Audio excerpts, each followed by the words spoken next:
Hola, que el Señor les bendiga. Estoy aquí nuevamente para presentar otro testimonio de este libro Jesús el Sanador. Esta es una experiencia personal que me sucedió cuando nació mi niña y la quiero compartir con ustedes. Al siguiente mes de que me sanó el Señor de cáncer, regresé con la doctora para que me cambiara las pastillas anticonceptivas. Me preguntó cómo me sentía y le dije que todo estaba bien, solo que la visita mensual de la comadre no había llegado. Le dijo a las enfermeras que antes de todo me hicieran una prueba de embarazo. La hicieron y la prueba salió positiva. La doctora se preocupó bastante y me dijo, si usted siguió tomando las pastillas después de quedar embarazada, eso sí que puede dañar al bebé. Así que su embarazo va a estar catalogado como embarazo de alto riesgo. Después del segundo mes le vamos a hacer ultrasonidos mes tras mes y tan pronto se descubra algo, se prepara para un aborto. Y ahí empezó otra jornada de 9 meses esperando por otro milagro. En el cuarto mes me llamó la enfermera y me dijo, señora González, la doctora quiere hablar con usted, pero prepárese porque son malas noticias. Y cuando la doctora vino me dijo, señora González, pues encontramos algo en el ultrasonido. Usted ya va para el 5º mes de embarazo y se supone que el bebé ya tuviera su cabeza de un tamaño normal, pero no se desarrolló. La tiene del tamaño de una pelota de béisbol y es imposible que un bebé pueda sobrevivir así.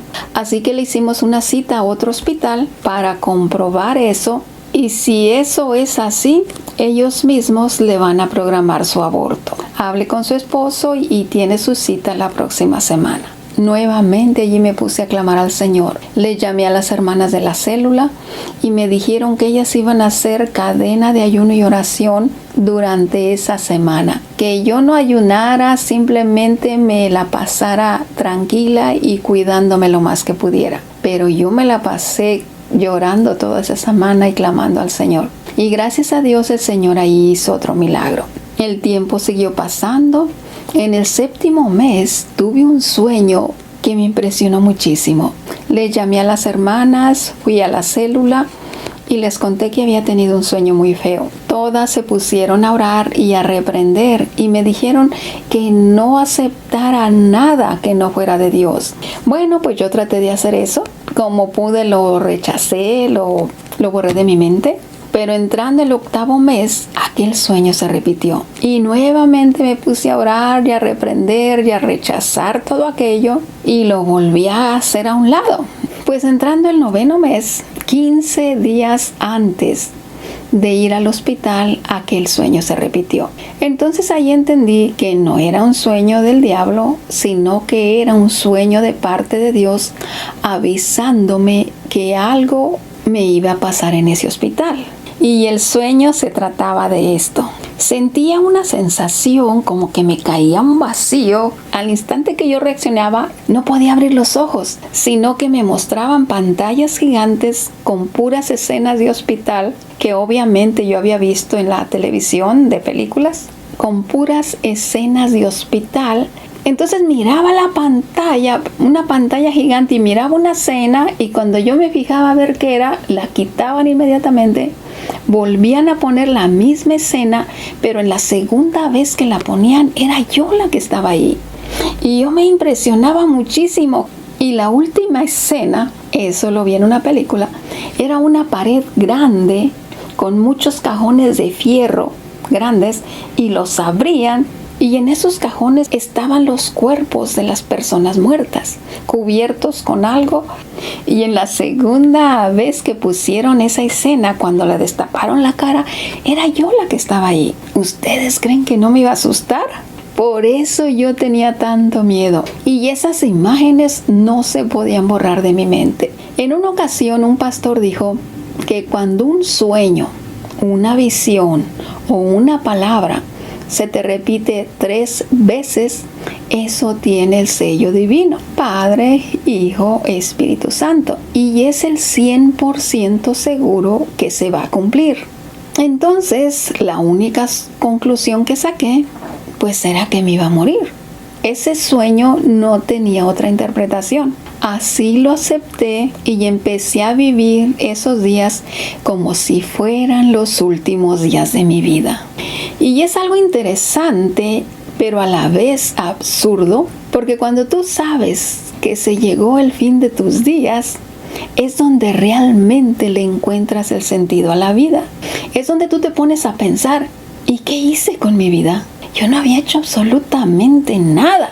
Bueno, pues para no hacer la historia tan larga, todos los detalles vienen en el libro. Mi esposo y yo decidimos que cuando naciera la niña, me iba a hacer la ligación de las trompas, porque era mucho por lo que habíamos pasado y la doctora hizo los arreglos necesarios para eso. Una hermana de la célula de oración nos dijo que ella podía ir de intérprete para acompañarnos al hospital. Se lo agradecí y le dije que sí, que íbamos a contar con ella. Cuando se llegó el día de ir al hospital, la llamé y ella fue con nosotros. Cuando me llevaron al delivery room, al cuarto de alumbramiento, me atendieron un grupo de doctores muy jovencitos. Ellos usaron forceps y a la hora de nacer mi niña, algo se desprendió y hubo una hemorragia que ellos no podían detener. Mi niña nació a las 10 p.m. con 8 minutos y ellos detuvieron el sangrado hasta después de las 11 de la noche. Cuando terminaron, el doctor le dijo a mi esposo que la ligación de las trompas la iban a hacer el día que me dieran de alta, porque había sangrado mucho y me querían dejar descansar. Mi esposo le dijo que estaba bien. Cuando ese doctor se fue, las enfermeras me empezaron a arreglar y en eso entró otro doctor y les dijo a las enfermeras que me prepararan y me llevaran al cuarto de cirugía, que él iba a hacer esa pequeña cirugía en ese momento. Una de las enfermeras de las que me estaban arreglando le dijo a la otra, ¿pero él está loco? Eso es muy peligroso, ella sangró demasiado. La otra le contestó, bueno, pues si él se cree que lo puede hacer, que lo haga. Yo entendí eso y me asusté bastante. Le dije a la hermana que por favor no dejara que me hicieran eso, que le explicara lo que había dicho el otro doctor. La hermana le explicó y él dijo que no se preocuparan, que eso era algo muy simple y él lo iba a hacer. Entonces yo le dije a mi esposo que si no me iban a hacer la operación para el día que yo saliera, como dijo el otro doctor, que la cancelara. La hermana se lo explicó nuevamente al doctor. Él le aseguró a mi esposo que no se preocupara, que en 15 minutos él me regresaba para atrás, que eso era algo muy simple. Entonces les volví a decir a las enfermeras que me llevaran al cuarto de cirugías. Yo le volví a decir a la hermana que yo no quería eso, pero ella trataba de animarme y decirme que él era un profesional, que no me preocupara, que todo estaba bien y en 15 minutos me traía de regreso. Cuando llegamos al cuarto de cirugía, allí me pusieron en una camilla grande y me amarraron las manos y los pies y me ponían la anestesia en la espalda. Y me decían que me relajara para que la anestesia hiciera efecto, pero yo estaba muy asustada. Cuando llegó el doctor que iba a hacer la operación, les preguntó que si yo estaba lista y ellos le dijeron que no. Les dijo que simplemente me pusieran más anestesia en la espalda. El doctor empezó a lavar con algo muy frío y yo le dije, doctor, yo siento eso. I feel that. Yo le echaba inglés y español. Pero él me ignoraba. Siguió lavando, luego me secó con algo. Después yo sentí que con un cuchillo muy grande me abrió todo el estómago. Sentí tanto dolor y sentí la sangre caliente correr por ambos lados. Como estaba amarrada, pues lo único que yo podía hacer es mover mi cabeza. La movía con todas mis fuerzas. Entonces el doctor se alarmó bastante y le gritó al anestesista que me pusiera la anestesia general. El jovencito con una mano trataba de sostenerme la cabeza y con la otra mano me puso la mascarilla, pero yo sentí que no me la puso bien. Me la puso como de lado y la presionó bien fuerte que ya no pude respirar. Al momento que ya no pude respirar, sentí que mi cabeza se inflaba como un globo y al momento que explotó, allí me salí del cuerpo. Como estaba en la camilla, pues sentí esa sensación de caída y creí que me iba a pegar en el piso. Entonces rápidamente hago el intento como de enderezarme y me paré. Quedé parada a un lado de la camilla y yo vi mi cuerpo ahí y los doctores rodeados de mi cuerpo. Y yo me quedé, ¡ah! Me asusté bastante y me quedé mirando ahí, pero fue cuestión de segundos. Inmediatamente me cayó un vacío, así parada como estaba, y me fui hacia abajo. Al momento que yo volteo para arriba, vi como una luz pequeñita que se fue y se cerró por completo. Y yo seguía en una caída que no paraba. Inmediatamente reaccioné y dije, me salí del cuerpo y voy cayendo. Y el cielo está para arriba. Eso quiere decir que voy al infierno. Inmediatamente grité con todas mis fuerzas, Señor Jesús, sácame de aquí. Grité con todas mis fuerzas. Antes de que yo terminara de decir de aquí, una mano me tomó por la mano derecha y me sostuvo de caer. No me sacó, simplemente me sostuvo, y al instante se abre como una puerta corrediza y yo vi aquí enfrente de mí como el sol, pero un sol de luz blanca como la luz de las estrellas. Me cegó por completo. Rápidamente me puse la mano en la mano izquierda en mis ojos y sentí que empezamos a volar como acostados. Sentí el aire en mi cara y me llevaba volando como acostados. Entonces, y lo que vi aquí por debajo de mi brazo, y vi la mano del Señor que me llevaba de la mano, y aquí debajo de mi brazo el manto del Señor Jesús resplandeciente. Pero cada vez que yo trataba de mirarlo, me cegaba. Entonces ya no traté de verlo. Después traté de verme a mí misma. Yo también tenía un vestido blanco de seda con manga ajustada hasta aquí. Empecé a ver mi piel. Yo quería saber cómo era mi cuerpo, porque yo sabía que ya mi cuerpo se había quedado en el hospital. Y la palabra de Dios dice que Él nos dará un cuerpo glorificado. Entonces yo quería saber cómo era ese nuevo cuerpo. Me vi y era exactamente igual. Me toqué mi pelo y era igual. Me toqué la cara, era igual. Me di un pellizquito así bien chiquito y me dolió bien duro. Me jalé el pelo y me dolía. Yo quería estar segura a ver si no era de hule o de cualquier otro material. Pero era exactamente igual. El mismo color, todo igual, con la gran diferencia de que todos mis sentidos se abrieron al máximo. Olí un olor bien fuerte a lima al momento de abrir mis ojos, y íbamos por un túnel verde y un olor, pero los olores eran bien penetrantes, bien fuerte, bien rico que olía. Cuando terminé de ver todo mi cuerpo y le dije, Señor, entonces el apóstol Pablo tenía razón. El estar ausente del cuerpo es estar presente contigo. Y me volvió a dar aquel apretón suave con la descarga de todo su amor, como afirmando que sí. Le dije, Señor, es que yo no me quería morir, porque yo no quería dejar solos a mi esposo y a mis hijos. Y yo no sé cómo, hermanos, íbamos volando por ese túnel, pero al instante se abrió como una pantalla gigante, y allí enfrente de mí estaba mi esposo con la niña cargada y mi niño al lado de él. Y yo me quedé, pero ¿cómo es que están aquí? ¿Cómo es que están aquí? Yo sentía que si yo estiraba mi mano los iba a tocar. Y yo decía, mira, Señor, qué lindos son mis hijos. ¿Cómo es que están aquí? ¿Cómo es que están aquí? No lo puedo creer. Y yo sentí un amor tan grande por ellos, y yo una seguridad, hermanos, una paz, que dije, pero qué tonta soy, Señor. Mi esposo va a cuidar bien de ellos, pues también son hijos de Él. Ay, qué tonta soy, ¿por qué yo me preocupaba tanto? Ellos van a estar bien. Y luego le dije, Señor, es que también quería ver a mis padres por última vez. Y al instante aparecieron allí mi papá y mi mamá. Y yo le decía, mira, Señor, Él es mi papá.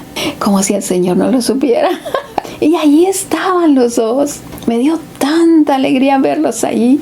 Y luego le pregunté, Señor, ¿y mis pastores de México? Y aparecieron allí también. Y luego le pregunté, Señor, ¿y las hermanas de la célula? Y apareció todo el grupo de las hermanas de la célula ahí. Después vi otro túnel como verde oscuro, y al entrar se hizo como verde bajito. Y ese túnel tenía un olor a bosque. Un olor pero tan penetrante y tan bonito. Era como si íbamos en medio de todo el bosque. Cuando pasamos ese túnel verde, llegamos a un azul oscuro. Y al entrar en ese azul oscuro, se hizo como azul bajito y ahí olía a perfume de violetas. Cuando pasamos ese túnel azul, allí nos paramos y nos fuimos ya parados, pero en cuestión de segundos entramos a las nubes. Todos esos túneles que pasamos fue por debajo de la tierra. Eran túneles así que iban como en círculo, pero subiendo. Abajo en la ciudad era de noche, pero al momento que entramos en las nubes, ahí se vio todo su resplandor y se veía como si fuera el mediodía. Yo le decía, mira señora, así se miraban las nubes cuando veníamos en el avión. Cuando llegamos a las nubes, allí traté nuevamente de verlo. Y su vestido era blanco, resplandeciente y su cabeza como un sol. Me volvió a cegar por completo y me volvió a poner la mano en la cara. Cuando íbamos por las nubes, no caminábamos, íbamos como en algo y algo nos llevaba así, no íbamos caminando. Cuando vi las nubes tan hermosas, le dije, Señor, ¿las puedo tocar? Y él se detuvo. Yo metí mi mano entre las nubes y se sentían como algodón suave y fresco. Y cuando yo estaba metiendo mis manos en las nubes, le dije, Señor, si yo pudiera regresar a la tierra y le contara a la gente que yo caminé contigo y que toqué las nubes con mis manos, nadie me lo iba a creer, Señor. Y ya seguimos un poquito más adelante y en eso oí un murmullo de voces. Oí un murmullo de voces y el Señor se detuvo. Y le dije, no, Señor, vámonos. Esas son escenas de la televisión. Entonces él me dio un bajón y volví a oír ese murmullo de voces y sí, exactamente. Eran las escenas que yo había visto en la televisión, pero me lo estaban diciendo a mí. Una enfermera gritaba con todas sus fuerzas y me decía, Rosa, si puedes oírme, mueve tus dedos. Puedes oírme, Rosa. Entonces yo me quedé y le dije, oh Señor, me están hablando a mí. Ellos se creen que yo estoy muerta, ¿verdad? Y al instante el Señor me soltó. Y me fui, pero de bajada rapidísimo. Yo no sé cómo pasó eso. Cuando salgo del techo, lo único que alcancé a ver es mi cuerpo y los doctores y enfermeras rodeados de él con máquinas. Y yo caigo en medio del pecho, sentada en medio del pecho. Pero como dicen por ahí que toda verdad es paralela, yo me pongo a pensar y tiemblo. Si el Señor no me hubiese sacado del hoyo y si hubiera llegado al infierno, ¿se pueden imaginar con todos tus sentidos abiertos en el infierno? ¿Se pueden imaginar el dolor, los malos olores, los remordimientos? Eso sí que sería algo terrible. Yo sé que a muchos no nos gusta escuchar esto, pero la Biblia, que dice que hay un cielo nuevo y una tierra nueva, con el Padre, Hijo y Espíritu Santo en el cielo, con calles de oro, un mar de cristal, moradas especiales para todos, para recompensar a todos aquellos que hicieron el bien y que aceptaron al Señor Jesús como su Salvador personal, para que todos seamos parte de su familia. Pues la misma Biblia también dice que hay un infierno, un lago de fuego que arde noche y día, con gusanos que no mueren, para castigo y tormento de todos los que hicieron el mal y que no aceptaron al Señor Jesús como su Salvador personal y que no aceptaron el sacrificio que el Señor Jesús hizo en la cruz del Calvario para salvar a la humanidad. El Señor Jesús lo explicó muy claro en la parábola del rico y Lázaro. Eso usted lo puede ver con detalles en el libro de Lucas en el capítulo 16 del versículo 19 al 31.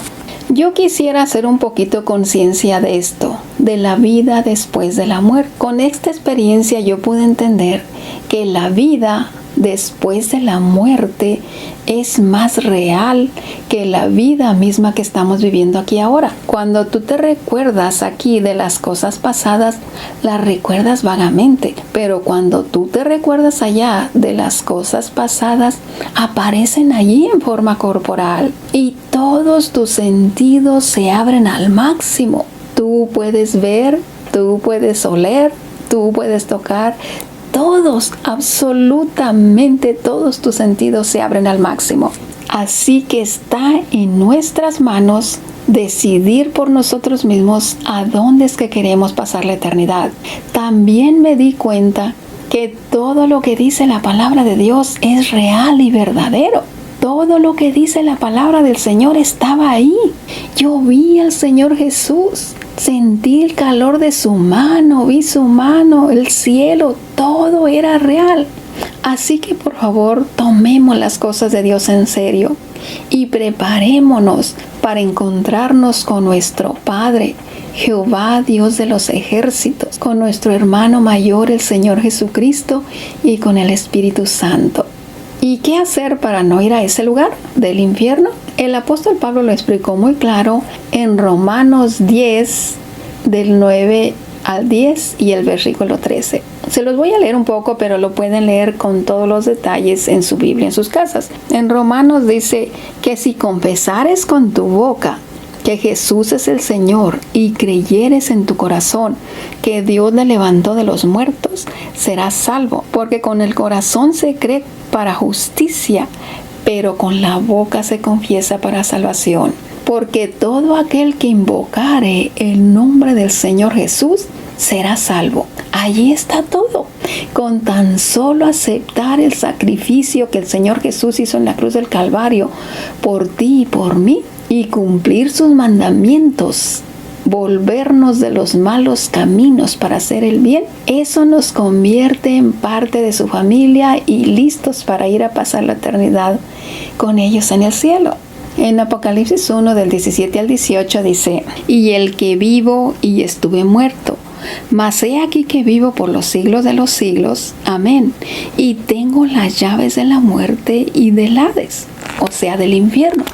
Si el Señor Jesús es el único que tiene las llaves de la muerte y del infierno, Él es el único que te puede librar de ellos. Por eso es tan importante entregar nuestra vida al Señor Jesús, aceptar el sacrificio que Él hizo en la cruz y reconocerlo como nuestro Rey y Señor. En Romanos 6, 22 y 23 dice: mas ahora que habéis sido libertados del pecado y hechos siervos de Dios, tenéis por vuestro fruto la santificación y como fin la vida eterna, porque la paga del pecado es muerte, mas la dádiva de Dios es vida en Cristo Jesús, Señor nuestro. Aquí lo dice todo. Aquí lo dice todo bien claro. Lo único que tienes que hacer es tu decisión. Y sobre todo, busca en una iglesia que ame al Señor y que te motive y te guíe cada día a estar más cerca del Señor. Porque su palabra dice que donde están 2 o 3 congregados en su nombre, ahí está Él en medio de ellos. Por eso es tan importante congregarnos en nuestras iglesias. Que el Señor les bendiga. Espero que este testimonio sea de bendición para que puedan hacer una buena decisión. Que el Señor les bendiga.